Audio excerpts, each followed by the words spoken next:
Hey everyone, it's me, Nomi Hannah, the Arc Truth, and I'm sorry that I couldn't post videos for the past 2 3 weeks. Turns out I got COVID and I was sick, so I apologize for that. It's just some things that happened. So now, unfortunately, I have to make this video, and honestly, I don't want to make this video but I need to say a lot of things. I don't even know if it's going to be 10 minutes or maybe even longer because this is such.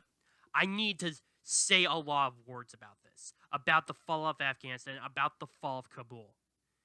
Because as I'm making this video on August 31st,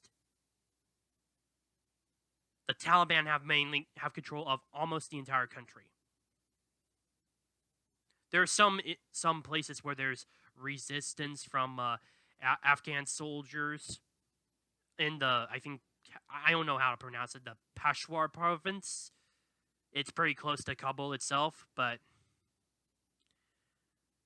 and right now I don't know if they're gonna last. I really do not, without America's help or any supply aid, whatever. Not to mention the fact that already at this point in time, with the evacuation officially over, there's already at minimum 200 American civilians that are still there in Afghanistan, and thousands of green card holders, and God knows how many more Afghan allies still in Afghanistan under Taliban control. I am disgusted right now. Fucking disgusted. No, I'm not just at Joe Biden, but at Kamala Harris, at Mark Milley, our Joint Chiefs of Staff, the Secretary of Defense Lloyd Austin, our cowardly Secretary of State Anthony Blinken.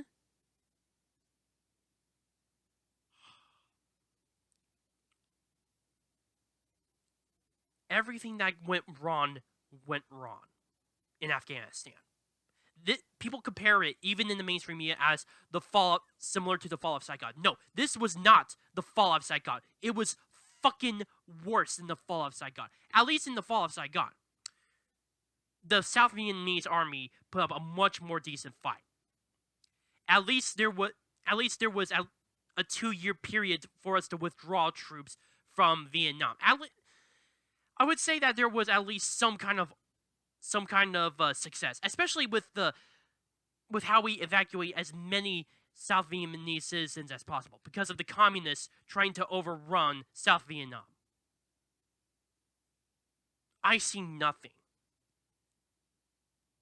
comparable to this because this could have been easily avoided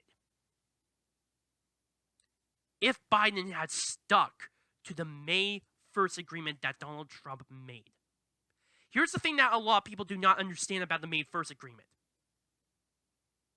Trump realized that the Taliban, whether we like it or not, are players. He needed to get them to the negotiating table. And they were actually less powerful than they were before. And he also needed to get the warlords, the tribal leaders, as well as part of this agreement, because they're the ones who are trying to hold the Taliban back. Let's keep in mind, Afghanistan is a clusterfuck. It's populated by tribes of different ethnicities that are constantly backstabbing and fighting against each other for supremacy. This is especially true for the puppet Afghan government that we installed back in 2001. And now, and with the May 1st agreement, we would have been easily able to get troops out of Afghanistan. And not just troops, our civilians, Afghan allies, green card holders, and even our own armaments. And don't worry, I will get into all of this. We would have been able to at least got out of Afghanistan and wash our hands of the affair. Would have Afghanistan fallen to the Taliban eventually? Possibly. Possibly. But now we no longer can be sure about that. Because Biden decided to scrap the agreement without telling anyone. Not the Taliban, not the warlords, not the Afghan government. And when they found out, the Afghan government decided to grumble and not do anything. And it just spelled the end of their own government. It was only a matter of time.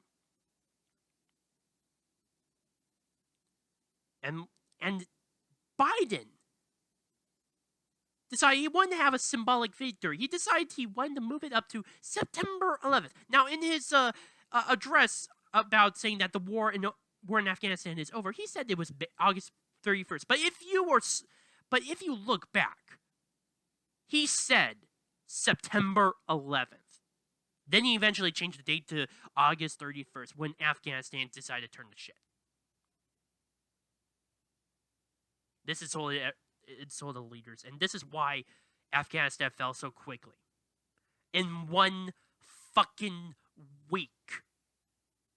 In 1 week, Afghanistan fell to the Taliban. Warlords decided to switch places.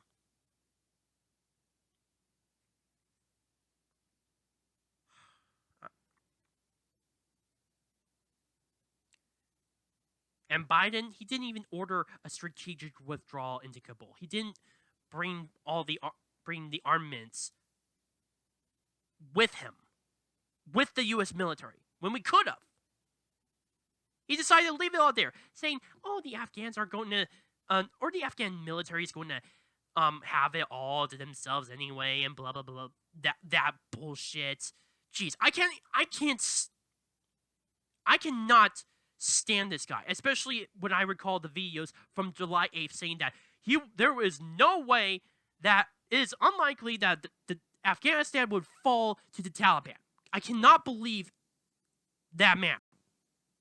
Looking back right at this very point, he said that there wouldn't be helicopters flying over the embassy just like what happened in Saigon. Well, guess what? It happened.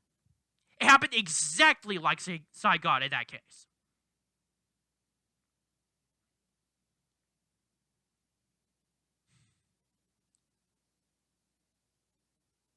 And now we just left a whole lot of armaments to the Taliban. And including them, this isn't just small arms equipment like M14s, M16s, those rifles. This includes Black Hawk helicopters, and then in one case, 4 C-130s. C-130s! At least $1 trillion of military equipment we just left there for the Taliban to take. And we just ran with our tails between our legs. All the way back to Kabul. And then shit went from bad to worse.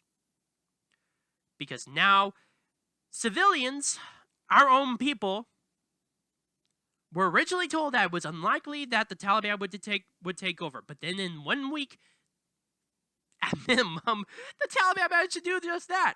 And now a lot of, at that point in time, American civilians and the Afghan allies, interpreters, a lot of them, were behind enemy lines. The only safe place, the airport in Kabul. Also known as Hamid Karzai International Airport, or at least it was. That's what it was called until the Taliban decided to take over. And it was just a clusterfuck. It just... Everyone was clambering to jets, to transport, to the point where they had to even they decided to clamp onto the wheels because they know what would happen if the Taliban caught up to them. There's been footage of these people going so far to hold on to these wheels at such a great height to the point where it was obvious that they would die if they let go. And many of them did die. There was footage of that. And when and I forget who the interviewer was. And honestly, I frankly do not care at this point with the rant I have right now. when the NBC interviewer told Joe Biden about this, you know what he said? That was 4 days ago, 5 days ago. In reality, that was 48 hours ago when he was told about this by that interviewer. And he thought he could just blow it all away.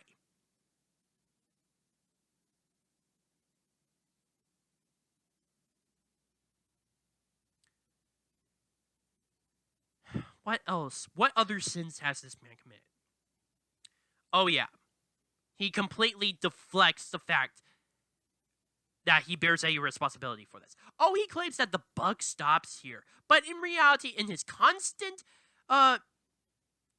speeches, his interviews, his conferences to the press, if you can even call them that, he always says, oh, but the former president, aka Donald Trump, was the one who set up the May 1st agreement. Yeah, he set up the May 1st agreement. He never set up the August 31st withdrawal.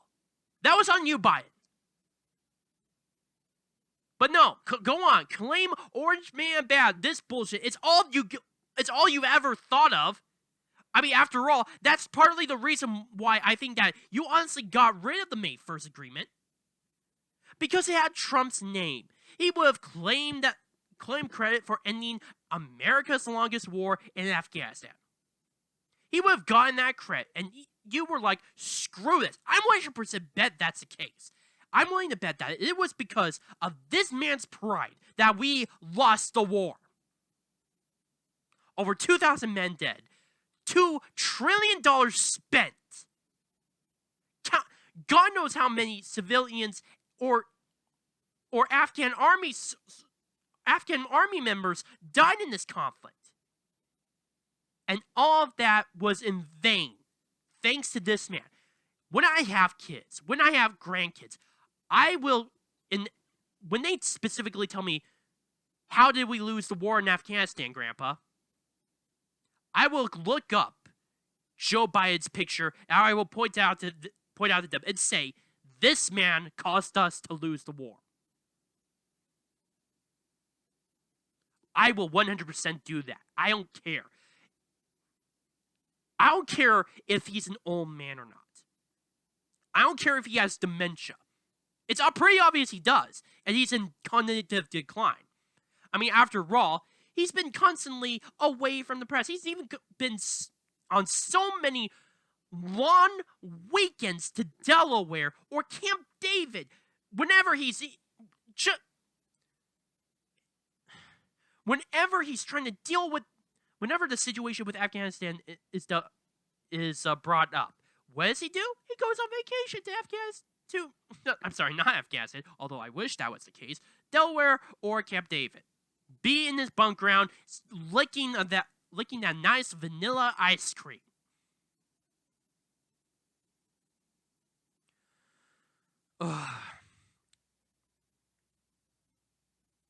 And you know what's also bad? He pulled out American troops before our civilians. He pulls out a deterrent from attacks, and he expected it to not blow up in his face. Well, it did, both literally and metaphorically, with the attacks that occurred by ISIS.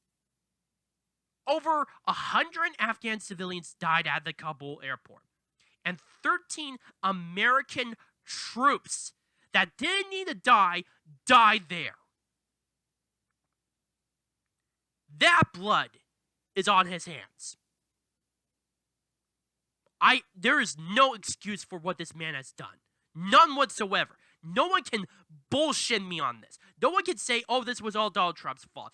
Bullshit. I would slap the shit out of them for whatever they try to put the blame on Trump somehow. Because I know for a matter of fact that Trump would never have done this. And he certainly wouldn't have left currently, at least at minimum, 200 American civilians and thousands of green card holders in Afghanistan. What happened to the term, no man left behind? What happened to that? The Marine Corps had that. The Army had that. Navy, Air Force, and I'm pretty sure the Space Force has that too. What happened? We just left them there.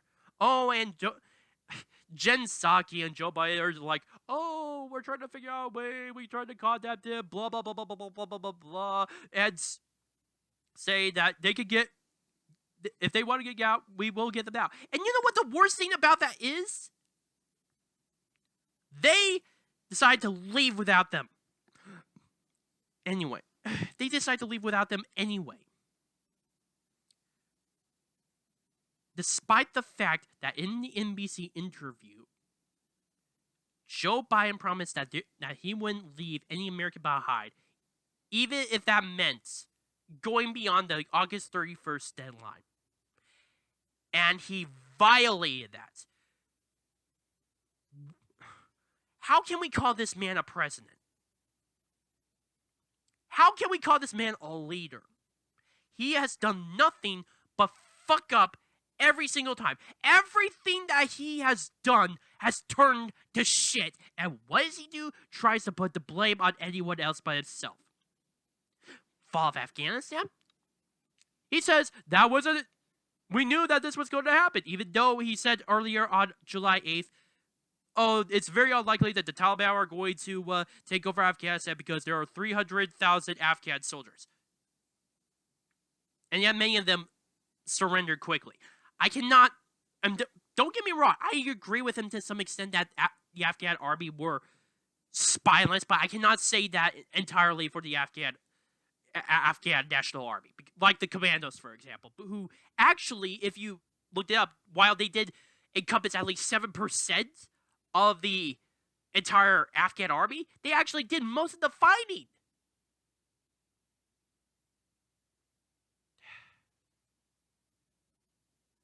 And even now, some of them are still fighting. And again, the Peshawar province, I think it was. But lo and behold, the buck stops here, decides to pivot and blame the Afghan people. After all, he was the one who... After all, it was not his responsibility. It was Trump who did this whole May 1st agreement, so it's on him! Despite the fact that Biden was the one who decided to extend the withdrawal date. In Afghanistan, and a lot of people have already put this out, like Razorfist and Six Hexed Hammer, a deal means a deal, and you must be committed to that deal, no matter what. And yet, Biden was like, screw it. Completely screw it. How did they think that the Afghans are going to feel about this? How? It was an insult to them. And this guy claims that foreign policy is his specialty.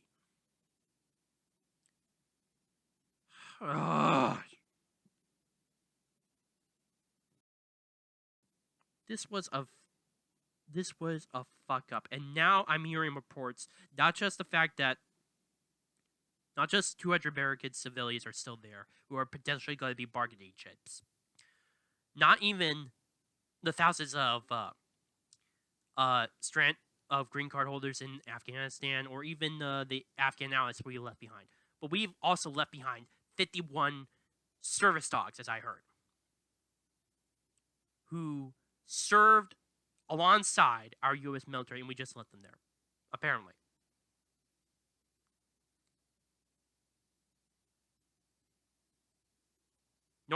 I'm not really a big fan of animals, but they serve their country, the United States, and we just left them there. I am pissed off. I'm really pissed off. And this is just the tip of the iceberg. I don't even need to go into detail about the fact that the State Department decided to send the Taliban a list of Afghan allies and American civilians who they wanted to get transported to the Kabul airport. They just handed them a fucking hit list.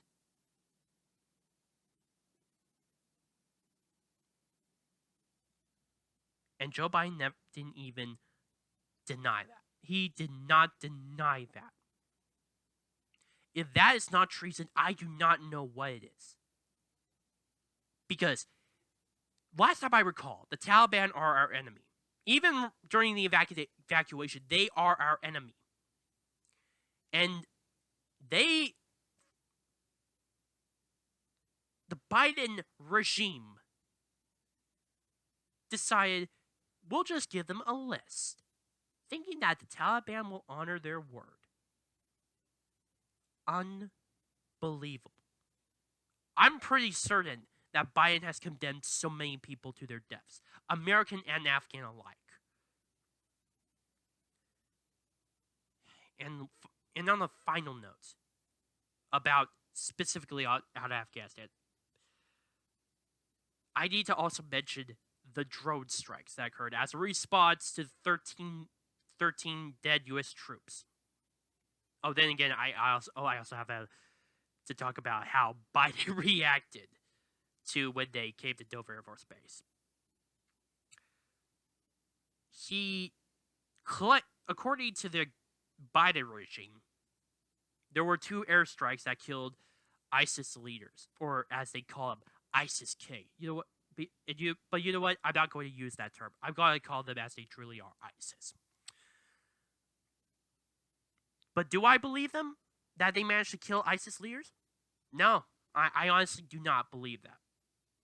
This is the same administration that has claimed that it's unlikely for the Taliban to take over the country. There's no way that there was going to be helicopters flying over the embassy, blah, blah, blah, blah, blah. Why should I believe them about this? Hell, there has even been reports of 7 children having been killed by the drone strikes. This doesn't feel like a victory. This feels like a defeat. It doesn't even feel like a reprisal against ISIS. Rather, just another goddamn propaganda victory. Wonderful. We just gave the Taliban and ISIS so many propaganda victories thanks to Joe Biden breaking the agreement, evacuating from Afghanistan, and now this. And as the U.S. troops came back, the 13 dead U.S. troops came back from Dover Air Force Base. Came back to Dover Air Force Base. What does Biden do? He checks his watch. There's even footage of that. He checks the fucking watch. Apparently, he has more important things to do than to give some kind of fucking dignity to these men. To these men and women who gave their lives in this operation. And apparently, there's been some witnesses, the parents of the deceased, who've actually said they actually checked. They looked at Biden, and he's accounted that he had did this at least 13 times. He has no respect. He is a coward, and I dare to say this, he is a freaking fucking traitor. He doesn't care. It's apparently a means to an end. And he wants to get on with his day. Probably he wants to go to sleep early. Probably wants to have some ice cream. Whatever. I wouldn't be surprised by that. The entire Biden regime, or administration, whatever you like to call it, is guilty of this. Biden is definitely guilty. He's our commander-in-chief. Although, whether he's the installed president or not, and I definitely believe he's installed, he's certainly not the commander-in-chief. He doesn't act like it. Kamala Harris, where is she during all this? Oh, that's right. She goes to Saigon.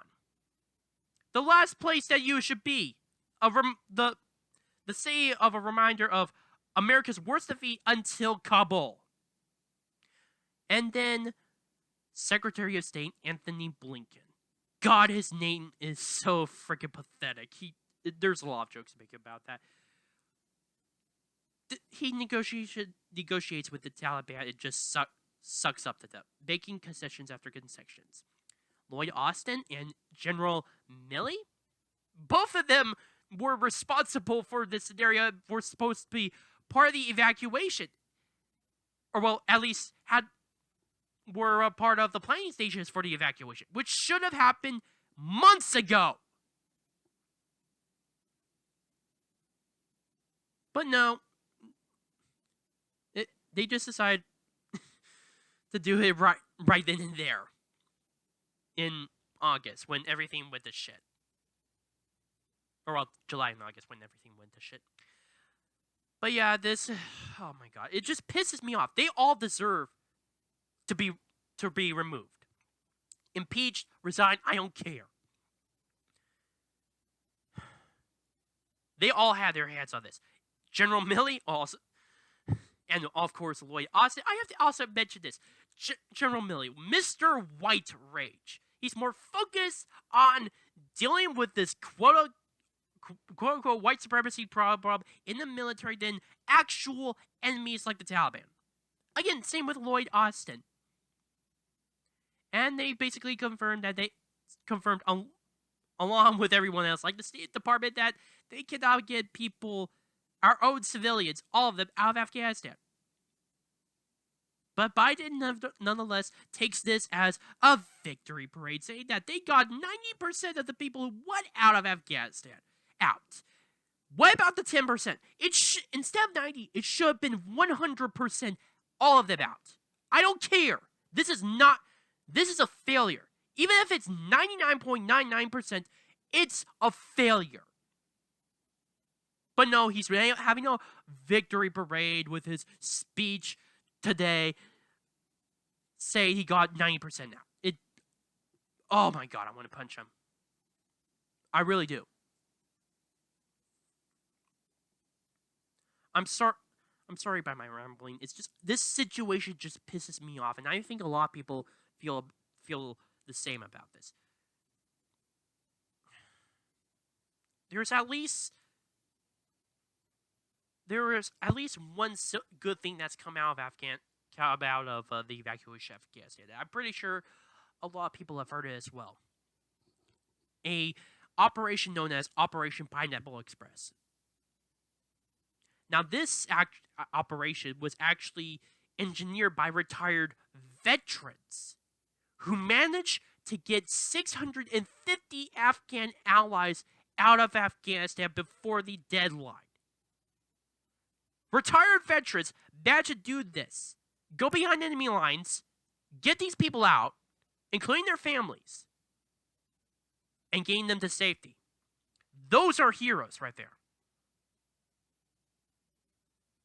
Not Joe Biden. Absolutely not Joe Biden. And I still can't believe he's still going with this whole shtick of blaming Donald Trump. He has no shame whatsoever. And it's kind of funny, too, because now there's some comparisons to Jimmy Carter. Jimmy Carter is not the worst president, or at least he's no longer the worst president. At least when the crisis occurred, he did not create them, at least from my knowledge. But he did mishandle them, 100% mishandle them. Joe Biden has created and mishandled crisis after crisis after crisis. And this failure right here is worse than the Iran hostage crisis. It's worse than the fall of Saigon. It is both of those events put together. 100%. Biden has no shame. And I'm pretty sure that when God judges him, he will still continue this stupid blame game. But I just want to tell him something. When you die, Joe Biden, and I don't mean this as threaten anything. I just mean the natural cause of everything. Eventually, we all die, and God will judge you. And if He asks, "Why did you leave all these people in Afghanistan to die?" and you answer, "Well, this is not my fault. It's Donald Trump's with May 1st agreement," it may not be a good answer. It sure as hell isn't a good answer for the American people. And surely as hell isn't a good answer for me. I don't care. It is not a good answer. Making excuses is not what a leader should do. It's what a coward does. And you, Joe Biden, are a coward.